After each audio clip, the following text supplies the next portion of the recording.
Welcome to the Protecting Workers and Avoiding Silica Exposure conference call. My name is Robert, and I will be your operator for today's call. At this time, all participants are in a listen-only mode. Later, we will conduct a question-and-answer session. Please note that this conference is being recorded. I will now turn the call over to Mr. Mike Ladd. Mr. Ladd, you may begin. Well, thank you very much, and good afternoon, everybody. Thank you for attending the American Society of Concrete Contractors webinar, and aptly entitled "Protecting Workers and Avoiding Silica Exposures." Now, one of the things that I want to do in the presentation, it will be about 60 minutes long.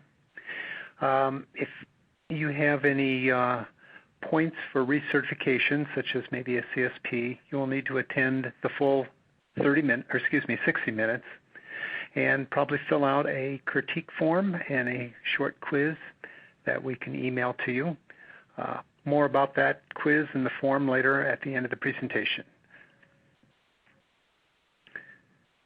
Now I'm showing 4 learning objectives. The majority of this presentation will cover helpful resources, and those will basically show you where you'll be able to find materials that will be helpful to you in your safety and health program. And when we come up to one of the learning objectives, I'll hope to give you a little heads up saying that this is an important area. You might find it on the quiz. Probably won't be that blunt, but I'll help you out in a way. Right at this particular time, because OSHA is still receiving comments on their proposed silica standard, I won't be able to answer specific details, but as we probably all know, that there are certain provisions that are proposed in the silica standard if it passes. I've listed 9 of those. So probably the most important one that people are going to be looking at is on the protection of the workers who are above the, I'll say, 50 micrograms per meter cubed, or the equivalent of 0.05 milligrams per cubic meter.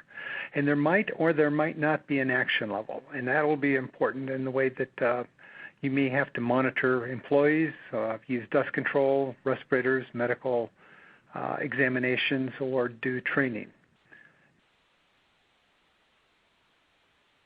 Now, OSHA has made several attempts in the previous years to address what it believes is a very moderate or maybe non-strenuous permissible exposure limit.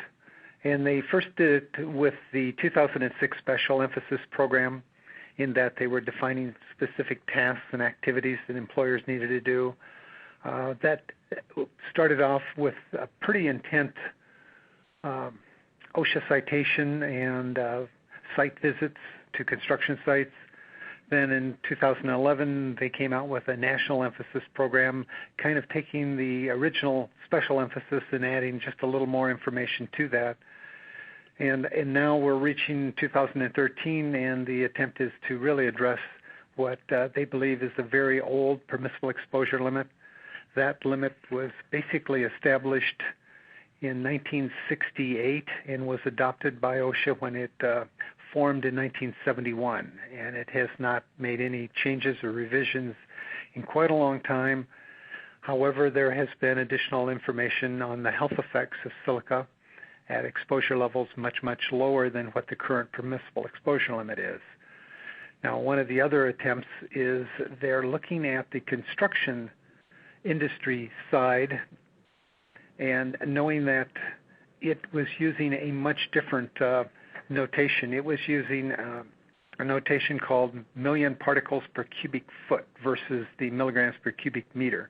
And that was based on the air sampling techniques used back then.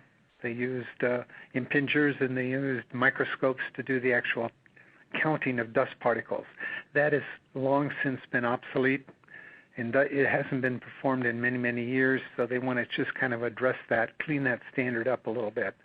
And the last thing, which was a definition by the American Industrial Hygiene Association on capabilities of what they termed a silica competent person. This would be a safety person. Some of the background information that they believe would be helpful, knowing what the health effects are and engineering controls and the hierarchy of different controls. Now on slide 6, we're looking at the title occupational health exposures, and there's really maybe 3 different levels of silicosis on the way that it accumulates and progresses when you're exposed to airborne respirable dust. The most common is called the chronic silicosis, and they stated that it usually starts to develop 15 to 20 years of moderate to low exposure to, again, respirable silica dust. Now, we could probably say that if you were currently exposed to levels below the permissible exposure limit, that effect might take 15 or 20 years. If you happen to be exposed to higher levels, then it kind of goes down to what they're going to call, accelerated silicosis, and they're saying that that occurs 5 to 10 years. Now, we don't really have any exact numbers for the concentration, but let's say it's twice the current permissible exposure limit. Then the worst one, which is the acute silicosis, is listed as a few months to as long as 2 years. Now, this might be like 5 times greater than the permissible exposure limit. And one of the more,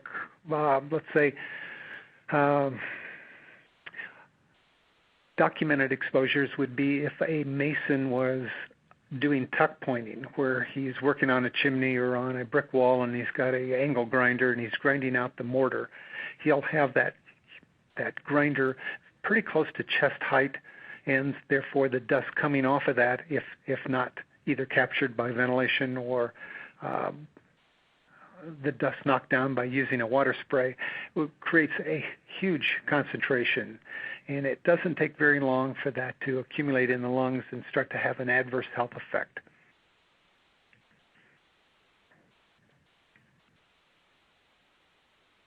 I'm trying to work the forward and backward. I'm sorry. There's a little delay between hits and then what happens. Let me just say, this slide is intended to show you the predicted excess lifetime mortality, and in reverse order, the lowest row is 1971, and that's at the OSHA permissible exposure limit of 0.10 milligrams per cubic meter. And I just kind of referenced it that way versus going into the more typical calculation where you're determining the permissible exposure limit based on the amount of silica in the collected respirable dust sample. I'm just kind of making it short and just say if you're at the permissible exposure limit, you're usually at 0.10 milligrams per cubic meter of respirable quartz silica. And we're using the words quartz because that's the most common form of silica. Now, at that chart, we'll see 29, and that means that we would expect, unfortunately, 29 people to develop a lung disability per 100 workers exposed. And this would be at concentrations around the permissible exposure limit, and it would be for about 45 years of exposure. So if you were working at age 20 and quit at age 65, you have 45 years of work experience and exposure. Plus there's also what they refer to as a latency period. So there's even some more time even after that before maybe the lung disability starts to show. So I'm going to work up to the next level, and it's a NIOSH, which is an acronym for National Institute of Occupational Safety and Health, and a REL is a relative exposure limit. This is more of an advisory, and you can see it's about half of what the OSHA permissible exposure limit is, but also it reduces the excess risk by 50%. So at 29 people affected per 1,000, this is at 15. And I'm going to work up to the next one, which is the American Conference of Governmental Industrial Hygienists permissible exposure limit, or the TLV. And again, this is even one half of what the NIOSH REL is. And they established that in 2006. And their risk factor is now 5.9. So we've, again, every time we half the permissible exposure we're also reducing the number of people that would be expected to develop a silicosis after about 40 years of work experience. Now I'm just going to open up, we're going to do a polling question. And the first question is, do you know OSHA's permissible exposure limit for respirable free crystalline silica, parentheses, quartz? And we're going to ask if you could press 1 on your phone. If you do, it's yes, and press 2 if no.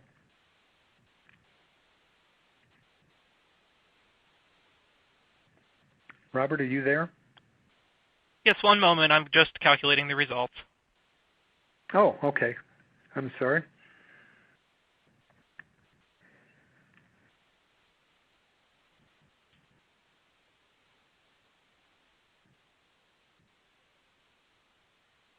Okay, it looks like the results are in. All right. Thank you very much. We're using this because, if you're looking for the ISET credit, it just confirms that you were on the phone. It really wasn't a question that we wanted to bring up and actually see how many people answered yes or no. Now, on slide number 9, respirable dust definitions, what we're looking at, there is a federal Mine Safety and Health Administration and an OSHA permissible exposure limit, and they're both the same. It first compares the amount of silica and the type of silica in the collected respirable dust that was on the air sampling filter. So other states, such as Cal OSHA, that I'll kind of reference below, they have set theirs up a little bit differently. It doesn't mean it's more stringent, it's just a different way of displaying it and to, let's say, do your comparison to the air sample concentration. One of the more important things is if you do air sampling and that sample comes back stating that it has less than 1% silica in the dust mixture, you really can reclassify that as respirable nuisance dust. It has a much higher permissible exposure limit, not as stringent at all, and that's because there's such a small amount of silica. However, if there is silica, then we're going to have to reference it against a calculated permissible exposure limit. And as I kind of mentioned before, Cal OSHA is a little bit different. It's saying at the very last down here that, for example, the amount of respirable quartz silica is set at 0.10 milligrams per cubic meter for an 8-hour time-weighted average. And as I said before, it's just a different way of presenting it. It doesn't mean that it's more stringent, but it's certainly a faster way to look at the air sample results to determine if you have an issue or not. Kind of waiting for this slide to advance.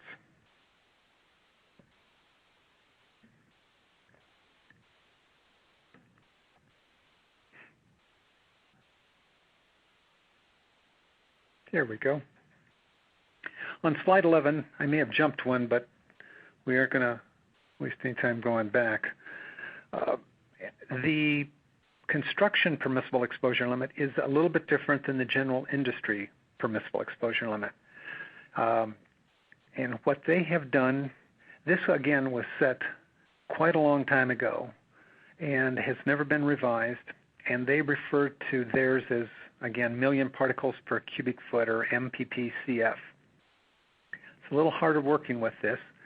Laboratories that would do the analysis for respirable silica would never use the analytical method, and people in the field doing the air sampling would never use the air sampling technique that was originally designed back in that time. So we've all kind of gone to a much better collection method, and we've gone to a much better analytical instrument. And in that, we could go down to what I'll say is caption B, the federal OSHA for general industry permissible exposure limit is for respirable dust, and this is the more common that we see. This is the one we would use to calculate the individual permissible exposure limit for each and every air sample. So on that one, it's 10 milligrams per cubic meter divided by the amount of silica as a percent plus 2. Now, you can convert back and forth. It's not an accurate conversion, but it's one that OSHA is using and has adopted. It says that 1 milligram per cubic foot is the equivalent of 0.1 milligram per cubic meter. So once you get your lab results back from, once you receive your results back from the laboratory, you can make that conversion. And that would be if you had to do any construction work and you have a crew out there. This is the concentration that you're going to probably have to report and keep on file. So I wanted to do a quick example. I won't spend much time on it, but it's a person doing some jackhammering to break up concrete. In that, the TWA on this air sample was 1.46 milligrams per cubic meter. And the calculated permissible exposure limit for OSHA was 0.50 milligrams per cubic meter. So by taking the concentration and dividing it by the permissible exposure limit, we can kind of get a quick exposure severity. Anything above 1 or 100% puts you right at the permissible exposure. A little bit over means that you're overexposed. In all of air sampling, there's some random and systematic error. When they looked at the collection of the air sampling dust and also the analysis, they anticipate about a 30% error, which sounds high, but there's a lot of different dusts in the air, and some of those happen to be interference dusts. They interfere in the fact that they do show up at about the same time that quartz silica does when you're looking at peaks coming from this instrument. So to take away the uncertainty, they went ahead and recalculate and say we really can't issue a recommendation, or a citation if you're exactly at the permissible exposure limit. But if you are 30% above it, then they certainly will issue a citation. So in this one, we went ahead and we did have a fairly significant exposure. I'm waiting for the slides to advance. On this one, which is going to be slide 13, we're now going to convert. We're going to take it from the milligrams per cubic meter, and we're going to show you it's just a quick conversion. And I don't have to go through all of the steps. You can kind of look on the screen and see that. But the very last one, which is step 3, where we want to again check the exposure severity by taking the concentration and dividing it by the permissible exposure limit, which is now in million particles per cubic foot, that the severity is a much lower number than the general industry. And that's because the conversion factor isn't ideal, but it's a generic one that they're using. So you could almost say the construction workers are going to be exposed to more dust at or below the permissible exposure limit than a person that would be under general industry. Again, OSHA is looking at doing modifications to the standard that it's in proposal. In doing so would help eliminate some of those difficulties. Just kind of waiting for this to advance. See, Robert, you there? Oh, yes, I'm here. Can you advance these slides for me? I'm locked up. Let me see if I can get Troy to do it. Just one moment. Okay, that'd be great. Well, again, this is just a quick overview of distribution of silica exposures from a lot of the OSHA citations and visits and air samples. We look at the red line. The red vertical line is basically where we're saying that the current permissible exposure limit is. If we look at the blue boxes and the purple boxes, blue is for construction, purple general industry. We can see that going way, way over to the left side has the highest bar, and that means for construction a little more than 50% of the air samples that they collected were really quite low. Again, low being 25, I said micrograms, it should have been on the unit down there. It should be micrograms instead of milligrams. So we can see that a lot of samples that have been collected by OSHA didn't get citations. The black vertical bar is the one to give you a position of where the proposed new OSHA standard may go down to. So we are dropping it. However, it still shows that a lot of the majority of the people in both the general industry and in construction don't necessarily get overexposed. Some of their exposure are mostly task-based.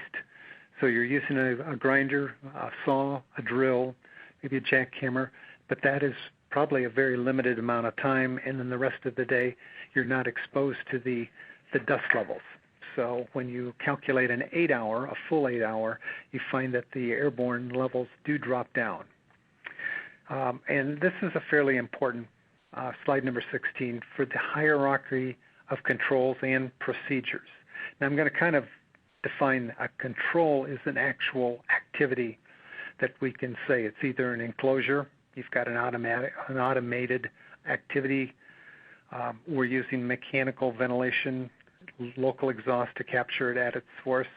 We may be bringing in water, what they call wet method, to spray the dust, to knock down the dust particles from the air. We may be using what I call dilution ventilation. That'd be like a cooling fan, or you're outdoors and you're upwind as the wind is blowing across and pushing the dust away from your breathing zone. We might even be isolated away from the other workers, so we don't have as many people exposed. And the last one is just general ventilation. And oftentimes that is, again, just wind, and we can't really be certain that the wind is always going to be in our favor by blowing it away from our breathing zone. Now, the second type of control or a procedure is an administrative procedure, and those would be you could rotate your worker. You could, if that person was exposed to doing a fairly dusty job, you could have more than one person doing the job, kind of sharing it, and then moving that person out of harm's way into another activity which is little or no dust. So at the end of the workday, he or she has an acceptable airborne concentration. Other things are scheduling it, again, when the fewest number of people are there. Other administrative procedures would be kind of in your hazard communication standard, where you're taking the time to explain to the individuals what is silica, what's the health effect, how do they get exposed, what are some of the controls that you want them to follow, and then if you need to, the issuance of dust masks. Now those could be considered voluntary or mandatory wearing, and we'll kind of touch on that a little bit later.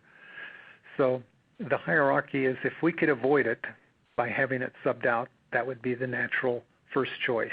However, that's usually not an option. So the most practical control or hierarchy of dust reduction is engineering controls. That doesn't mean it's always the first thing done, but it should be one of the major things that people look at and consider. And then respiratory usually ends up being the more common effect that people go to, because it's fairly quick, semi-inexpensive, and certainly easy to tell if somebody's wearing the dust mask correctly. Now, on slide 17, we want to just kind of put up some numbers. We're going to kind of follow the numbers through. This happened to be a grinding on concrete study, and they wanted to start off saying that these are task samples. They aren't full 8-hour time-weighted averages. This is why they're doing the grinding. If they were dry grinding, the concentration would be in the form, and this is a fairly significant concentration, 611 milligrams per cubic meter. And the amount of silica coming off of that was 61.7 milligrams per cubic meter. That's significant. So what we wanted to illustrate is if you could hook up a water spray to that, either grinder head or bring it in under the cowl, so it could administrate could wet down the airborne dust. The amount of dust, and I'll use the middle column, which is called respirable silica dust, it's going to go from 61.7 down to 0.90. That's a significant drop. Using LEV, which is local exhaust ventilation, with a shroud around your grinding wheel, or stone, we've dropped it down to 0.16. It's not as well. Actually, it's even more dramatic with the water. So we look at two opportunities to knock that dust level down. And if we compare it to the row right underneath that, it's the OSHA permissible exposure 8-hour time weighted average. We see that we still have some dust in the air, and that would be potentially enough to maybe start getting a citation. But the amount of dust that either one, the wet grinding or local exhaust, is magnitudes lower. So you've greatly reduced the individual's exposure. And again, if this was just a work task and he only did it for a few minutes or even an hour out of the 8-hour workday, your calculated time-weighted average would be much lower. And the very last row, what we're looking at is just to show you in comparison. I've listed the ACGH TOV at 0.025 for comparison. That might enter in if OSHA were to enact the Silica standard and enact an action level. So just kind of putting it in perspective, there are controls that can kind of get you down and keep you down and keep the worker, protected adequately. Again, this graph is just taking the same numbers and just kind of trying to illustrate it with bars, showing that when on the far right side, if you don't do anything in your dry grinding, you get a very high concentration, and as you work your way through wet grinding and then into vacuum exhaust, you can see it dropping down and down. On one of the OSHA websites, they use these pictures, and it's very nice, and you can see the difference cutting dry concrete. Now, we're on concrete block at the time, but either concrete or poured concrete, we are going to be generating dust if we didn't have any sort of water to knock it down. So the picture on the far right is showing the operator doing a dry cut through each hollow concrete block.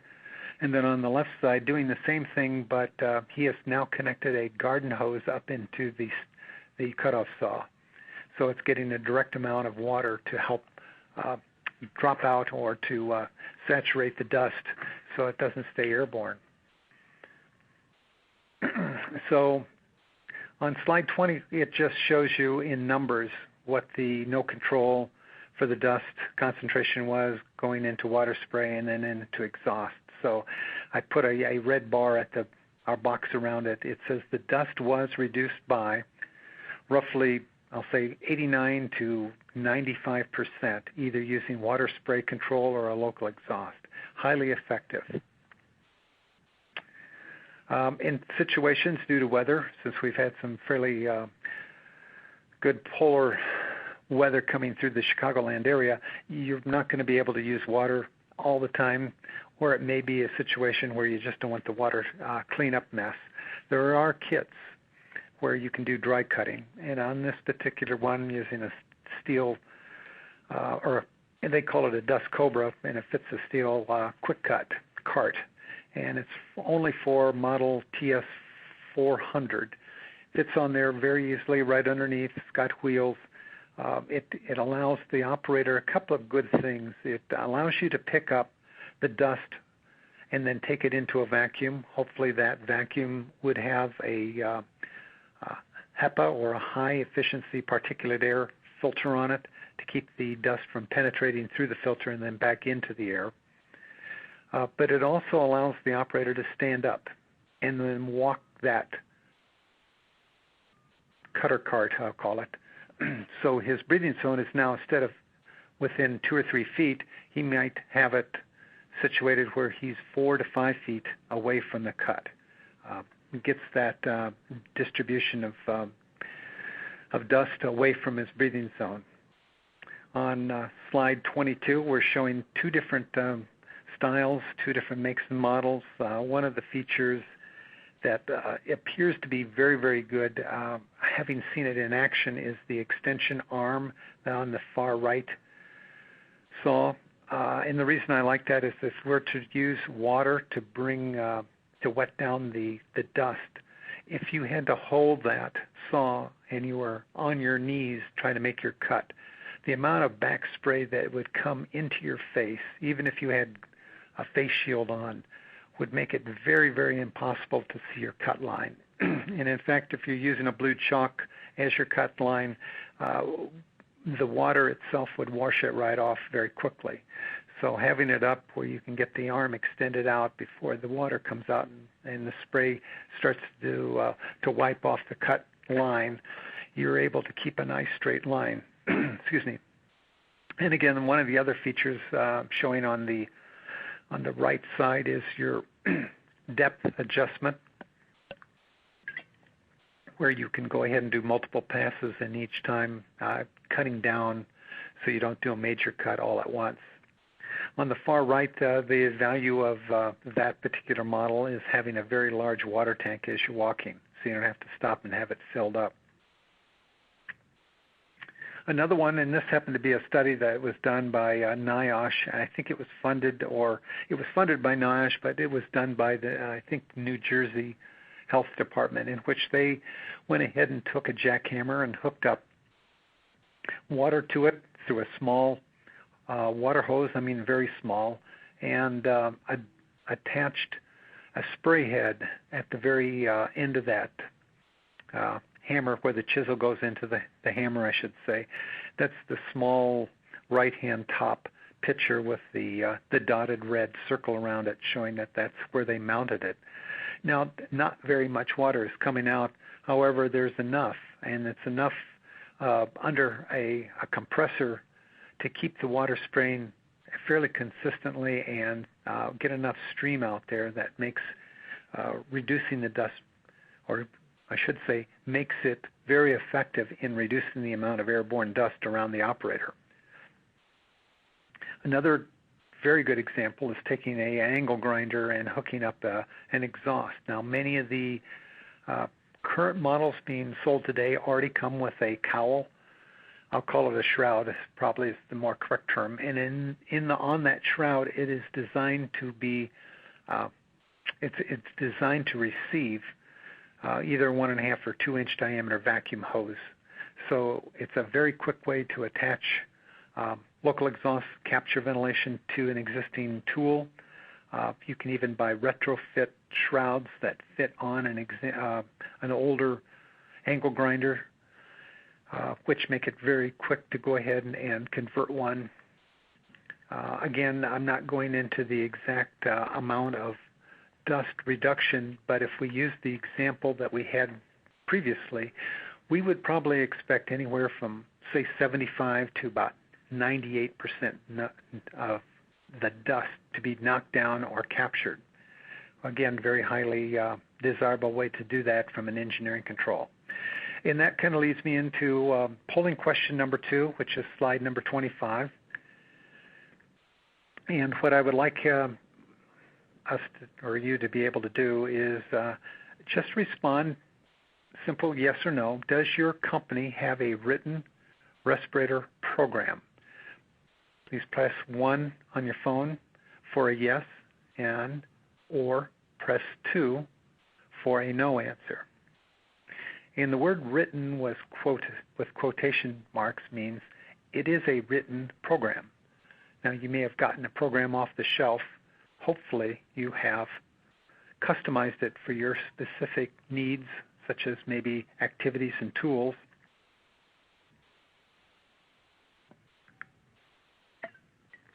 And I'm still compiling. Okay.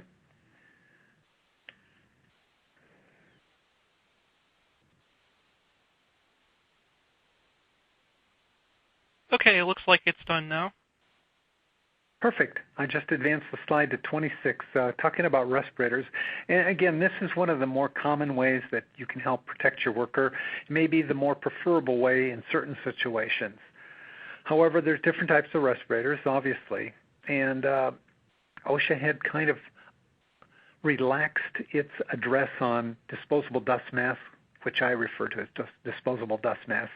Now we call them filtering face piece. They are disposable. They offer many varieties, I believe N95s all the way up to O95s up to, I'll go to P100s. And the NOP just means if there's oil exposure possible, which affects the way that the filtration material of the respirator works. But the 95 is the lowest, I'll say, filtration efficiency. As you're breathing through, there are going to be some particles that possibly could slip through. As you get up to 99, it's got, again, 99% of those particles are being captured by your disposable dust mask. And then all the way up to 100. Now, 100s usually have a different strap, a thicker strap, and you can adjust it. The 95s usually have thinner straps, and they're non-adjustable. They're elastic, so they fit tightly, but it isn't quite as tight as a thicker strap which you can draw in and adjust to make sure that it's either fitting a scar, a dimple, or some sort of size of your face. Some people have very narrow face. Some people have a very round face, and you can adjust it a little bit better. But one of the more important factors is, with air sampling, is did you select the disposable dust mask in the right size? Offer your employees a variety anywhere from, and I'll just say if you have females on your staff, you would want a small size. For males only, you need maybe medium, large to extra large. You would want a kind of a variety, and you don't want to just throw them out there and just say, hey, pick one. You want them to take a little bit of time to put it on, adjust it, make them kind of wear it a little bit of time to see if it feels comfortable. Now, it doesn't mean that you can really do a heavy-duty fit testing where you're using a kind of like a saccharin or you can't really use anything else other than the saccharin on a disposable filtering face piece. But if you had that, you could quickly determine, are they really wearing it comfortably and correctly? In the old days, I used to use what's called a smoke tube, and it had a very irritating smoke that would come out of the end of the tube when it hit oxygen. And there was no cheating. A person would cough almost immediately. So we knew if that mask was not either set on correctly and adjusted correctly or was the incorrect size, we could change that mask out and locate one or find one that fit the individual better. Now, other important parts of any respirator program is obviously going to be the training. So after selecting the respirator, it really comes back to the fact that if you have workers out there exposed to dust, you've had some sort of objective air sampling to kind of get an idea of what the, let's say, the work task maximum dust protection is or concentration is, and then how many minutes they're exposed to it, you can kind of calculate a quick TWA for 8 hours. You can determine at that time if it's high enough during this task, puts them at major high exposure, you may want to change out and offer a full half mask. When I say full, I meant to say a half mask rubberized reusable respirator with twin replaceable HEPA filters. This would give them the maximum amount of protection. Again, the half mask allows them to draw in using the straps for a tight fit. You want to provide training. And part of that training is when and where you want to have them use that mask. Which mask do they need to wear? If it's something minor, maybe a disposable throwaway filtering face piece is the perfect one. And in fact, the concentrations may be low enough that you could say it's voluntary. I'm not making you wear it. I'm suggesting it would be a good thing to wear for your protection.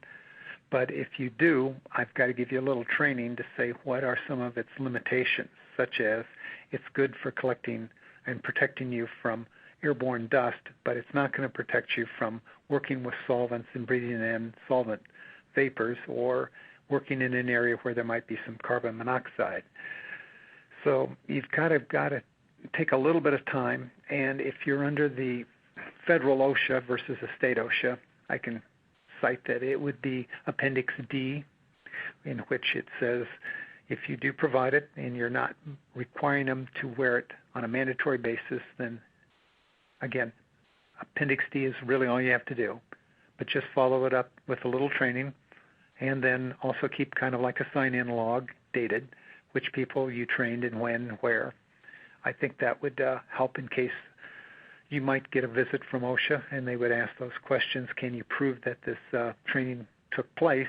Because maybe some of the employees are saying they can't remember that they ever received it. If you kept a sign-in log, you can bring that forward and say, here it is, we've got everybody's signature on it, and here's the date of the training. Now, if you go to a full half mask or even a full face respirator, you're basically, we'll call it, you're all in. You're all into the respiratory protection program.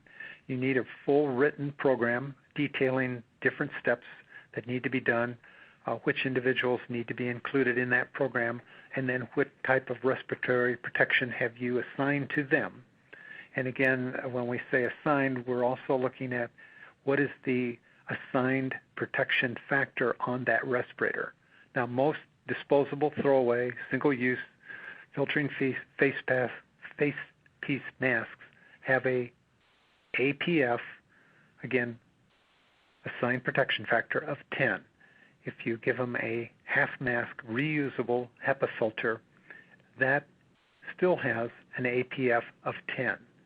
And as you go up to a full face, into a PAPR, and into a supplied air respirator, all of the, again, APF numbers get higher and higher and higher because you're having a more efficient respiratory protection being provided and worn.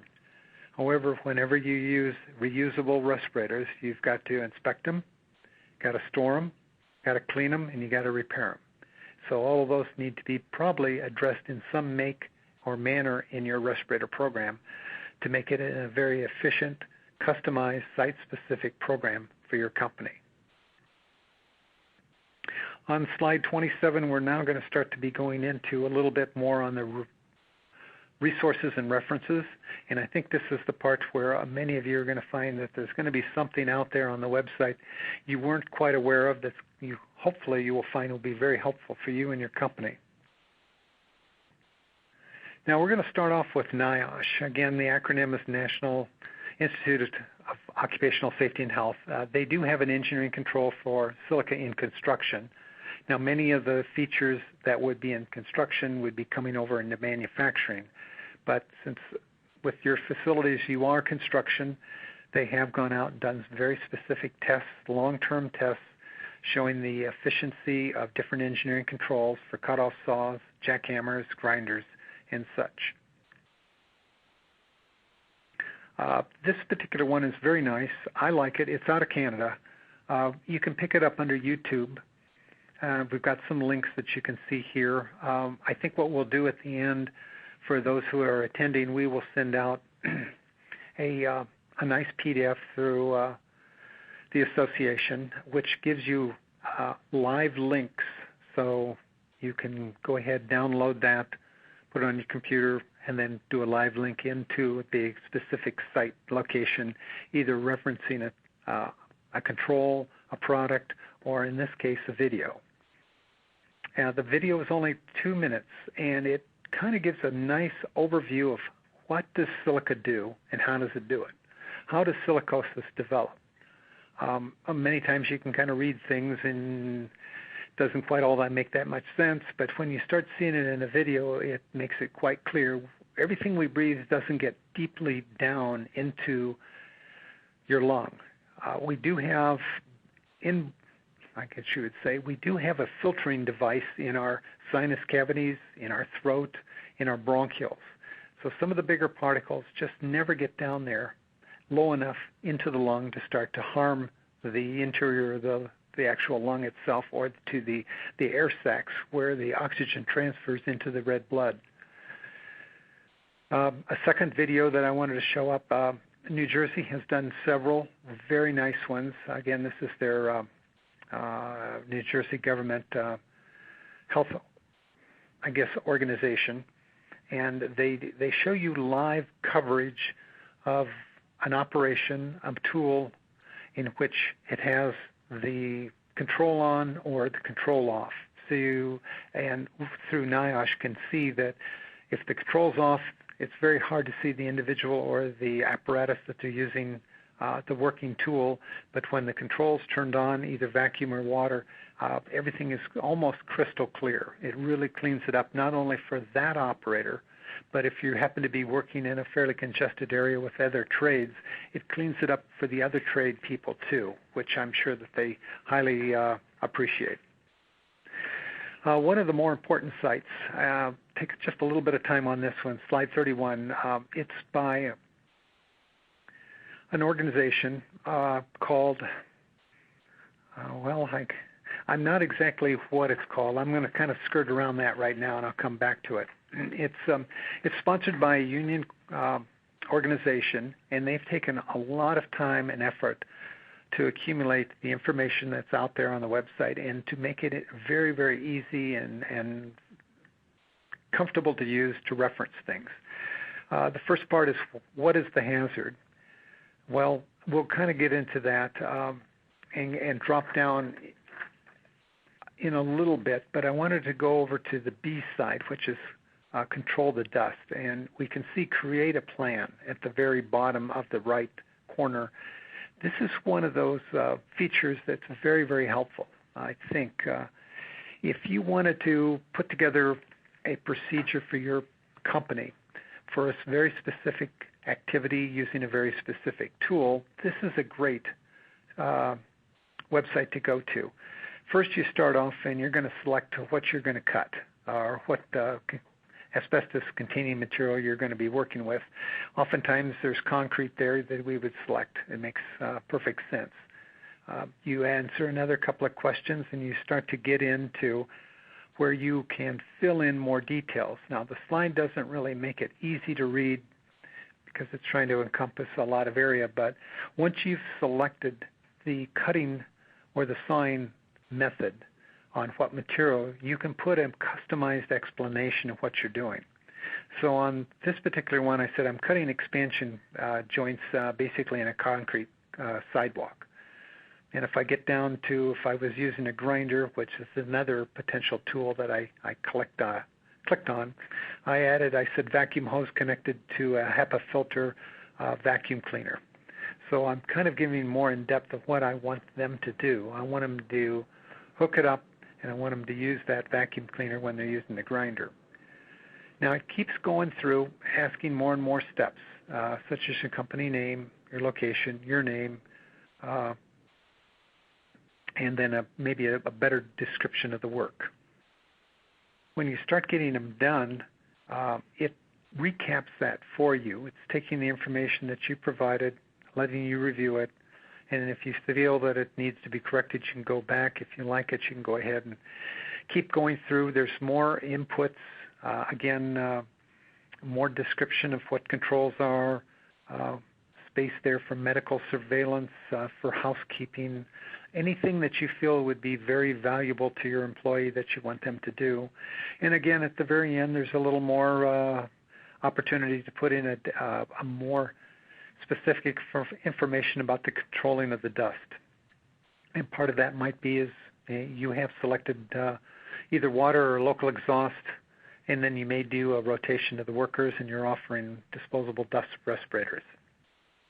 And when you click on continue, you get all of your information available to you to either print out right now. You can either mail it to yourself or you can download it and save it as a PDF document.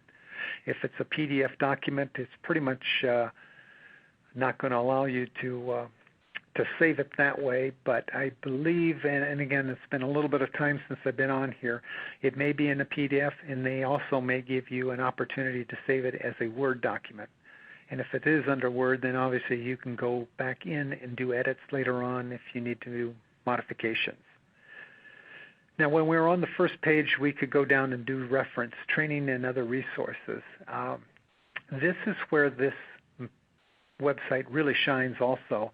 If you want very specific tests on or information on tests that have been done on activities for different types of tools or different types of occupations, this is a really nice website to go to. I'm going to kind of go through it a little quicker. But then you can also pick up manuals and guides. You can even pick up presentations, toolbox, talks, some handouts. You can look at other videos. It's kind of a one-stop, everything you would like in a silica dust protection program as a reference source. And there's going to be other ones too. Again, it's telling you different regulations and requirements, state, voluntary, and OSHA. One of the other ones out there is at Washington State. It does have Silica in Construction Training Kit. It's not nearly as complete as the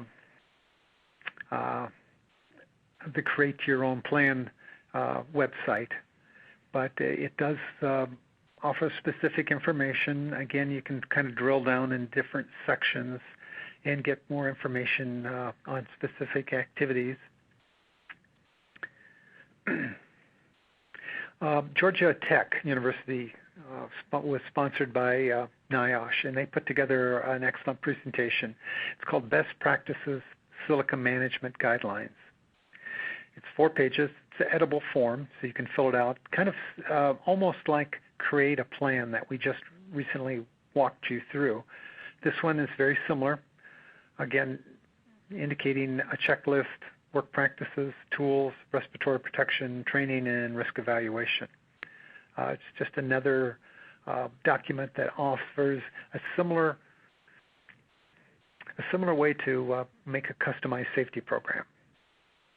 NIOSH does have a very nice website specifically on silica. Again, this is bringing up Georgia Tech's. It's another one of their documents on here. This one happened to be a very nice layout, and I can't blow it up because it'll get too fuzzy. But what it was showing is here is a job, and if you were doing the operation without any controls, you would be, and this is hard for me to read too, somewhere between like 25 to 35%. Or times over the OSHA permissible exposure limit. And it kind of walks them through the different types of respirator that would be available or required or should be worn. And then it also tells you what engineering controls that they used. So you get a really nice understanding. It really feeds in a little more of a visual than reading information. It puts it in a nice column format, row by row, for different types of tools. Now, OSHA also has an excellent website. Theirs is obviously crystalline silica, and that again is really what we're looking at. So they walk you through the various tests, what has been done from an exposure history potential into different types of control methods, obviously into other things that you can click on and lead in. Might be presentations. They have a lot of those. But they do make a very nice complement of different fact sheets. And they're all coming off of OSHA publication number 3362. And it was published in 2004. It's out on the website. And if you wanted to pick up any one thing, such as a masonry saw handheld, or cutoff saw handheld, a masonry saw pan saw, we can go into handheld grinders, we can go into rotating hammers, into rock drills, into jackhammers, and even in tuck pointing. And they're each about 2 pages long, very short and sweet, give you the basic information that you're looking for. What's the exposure, how high is it, and what I need to possibly look at as a control measure.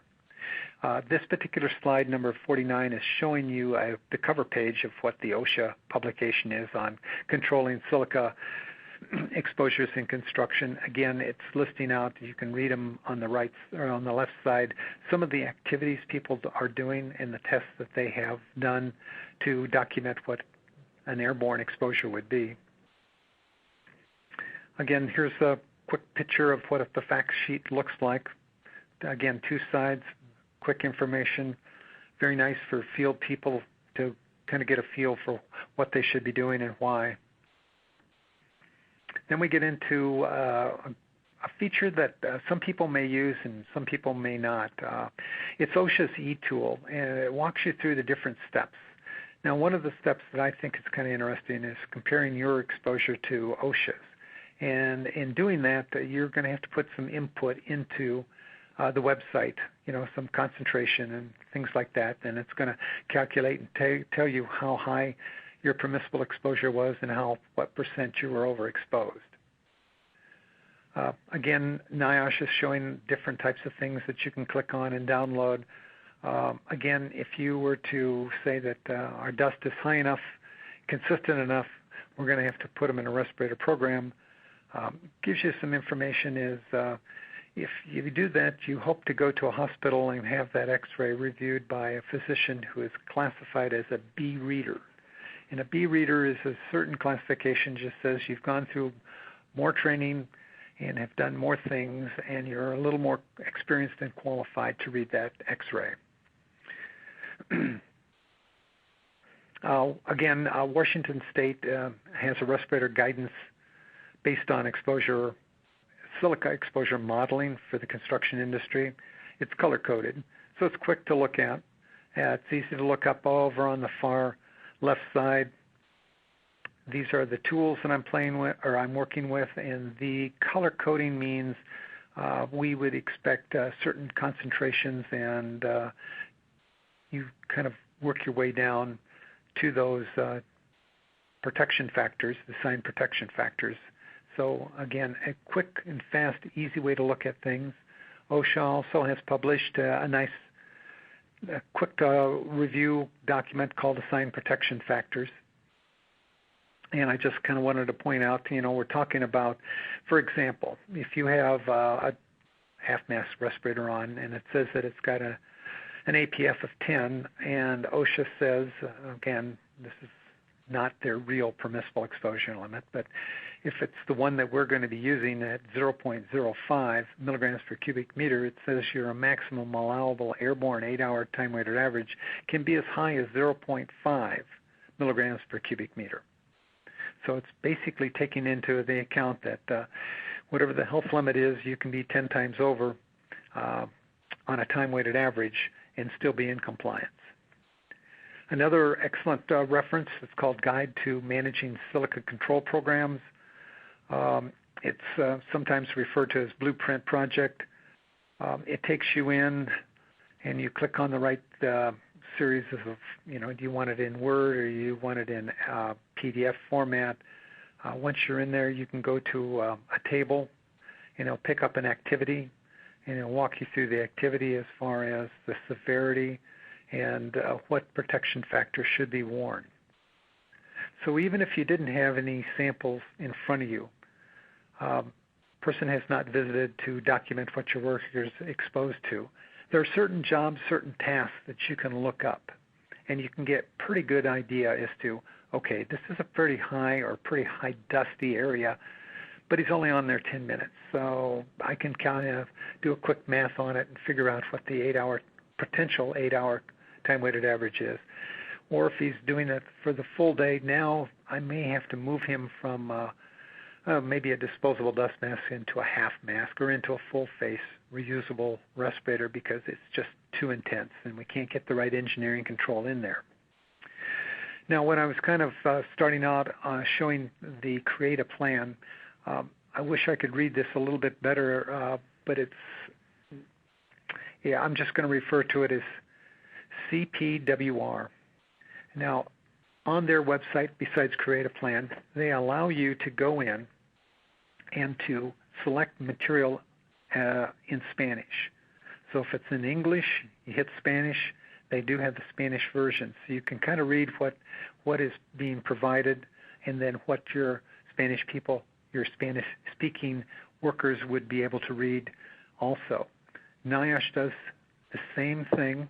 You get to their site, whatever you would like from a NIOSH reference material from this site, you can click on it and it will convert it.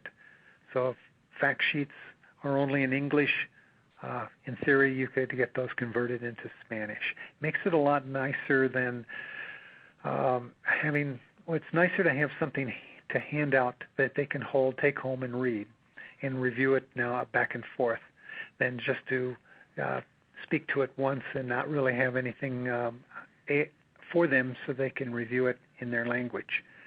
Again, very nice, helpful reference. And we're going to kind of draw this down now to the very end. It's been 60 minutes, and I just wanted to kind of remind everybody that has stayed on and are looking for recertification points. To do that, we need two simple things: complete a web-based evaluation form and to complete a proficiency quiz, which we can send out. And when you do that, if you would be kind enough to finish those and send them back, we have a web page, an email address that goes to us that we can go ahead and store those in there. And part of completing that, or at least if you just wanted to do the evaluation form, but you didn't care if you did the quiz, anybody that has attended, we would like to send you out the multiple page handout, which is all the links that we just did in the last about 15 minutes, showing you what's out there, what does it contain, and then by clicking on it, you don't have to type in all the funny web address to get there. It would jump you right over to the site that you're looking at. We think it will make it really fast and easy for you to download and to review materials in the future. So with that, we would like to open up the phone lines and just ask if there might be any questions that you have at this time. I'll do my best to be able to answer or address those if I can. Thank you. We will now begin the question and answer session. If you have a question, please press 0, then 1 on your touch-tone phone. If you wish to be removed from the queue, please press 0, then 2. If you are using a speakerphone, you may need to pick up the handset first before pressing the numbers. Once again, if you have a question, please press 0, then 1 on your touch-tone phone. Standing by for questions.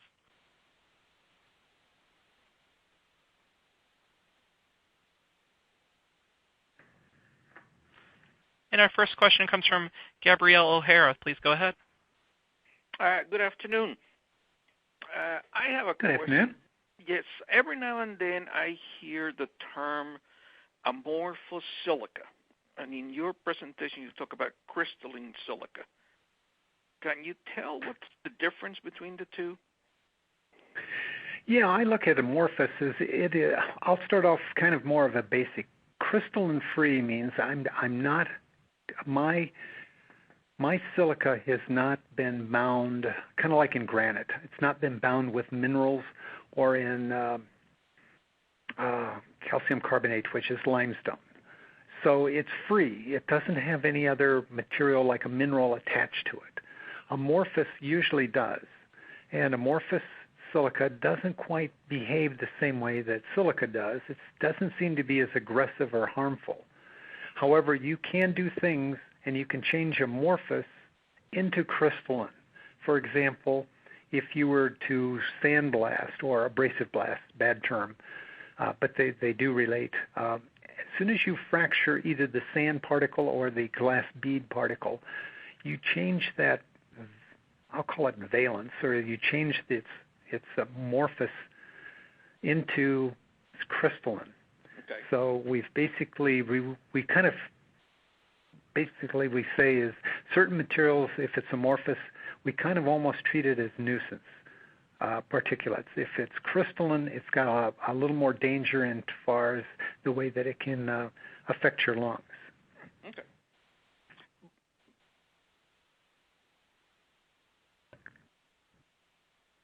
And I'm showing no further questions at this time. Well, I want to thank, again, everybody for attending. I appreciate the opportunity to speak to you. If you happen to have any questions, obviously go through your association, and I can try to get back to you later on if you think of something that you just didn't have on your mind at this particular time.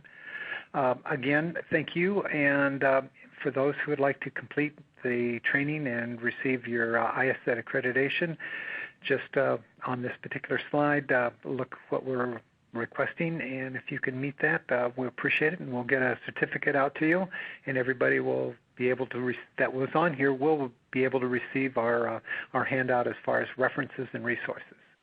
Again, thank you very much, and have a great day. Thank you, ladies and gentlemen. This concludes today's conference. Thank you for participating. You